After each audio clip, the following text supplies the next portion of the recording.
আসসালামু আলাইকুম সুপ্রিয় মৎস্য উদ্যোক্তা ভাই বন্ধুরা, আমরা অনেকেই বাংলা কাপ জাতীয় মাছের পোনা চাষ করে থাকি।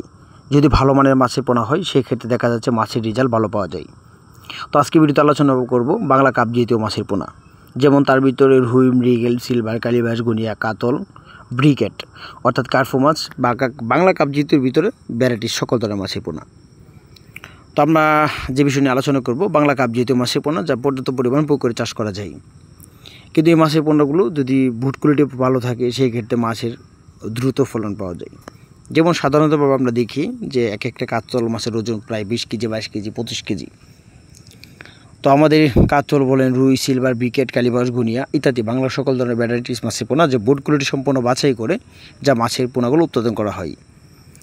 তথা যেহেতু সরপুঁটি মাছের পোনার ওজন, প্রতিটা মাছের ওজন আপনারা দেখা যাচ্ছে 500, 700, 800 গ্রাম, 1 কেজি প্লাস এরকম, মানে মিনিমাম হাফ কেজি বা তার থেকে ওভার যেগুলো আছে বড় এগুলো থাকবেই। বা বাংলা কাপ জাতীয় মাছের পোনা ভ্যারাইটিস যা আমরা মিশ্র পদ্ধতিতে অনেক চাষিরা চাষ করে থাকি। পুকুর আয়তনের দিকে থাকলে ভালো হয়, পুকুরে 4 থেকে 5 ঘন্টা রোদে তাপমাত্রা পড়তে পারে এমন একটা পুকুর নির্বাচন করবেন। আর দ্বিতীয় কথা হলো ভুট কোয়ালিটি সম্পূর্ণ মাছজাত বাছাই করে মাছের পোনাগুলো কিনবেন।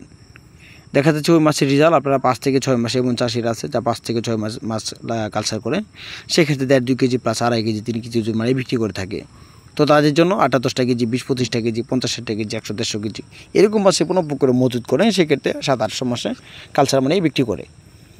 বা অনেক চাষের উদ্যোক্তা রয়েছেন, তারা ধানি পোনা ছেড়ে সেই ক্ষেত্রে একটু নার্সিং করে আবার পুকুরে কালচার করে সেক্ষেত্রে তারাও ওই ছোটো পোনা নিতে পারেন। বা অনেক চাষিরা রয়েছে নার্সিং করেন পুকুরে রেনু ছেড়ে, অর্থাৎ রেনুও নিতে পারেন। অর্থাৎ আমাদের এখানে সকল ধরনের কাপ জাতীয় বা ক্যাটফিশ জাতীয় মাছের রেনু পোনা উৎপাদন করা হয় খুব সুন্দর পরিবেশে। আমাদের ঠিকানা দলা 30 ময়মনসিংহ হাওড়া। বিশেষ করে আমাদের এখান থেকে সমগ্র বাংলাদেশে মাছের পোনা বিক্রয় করা হয়। তো মাছের তথ্য পরামর্শ জানতে হলে যোগাযোগ করেন। ধন্যবাদ।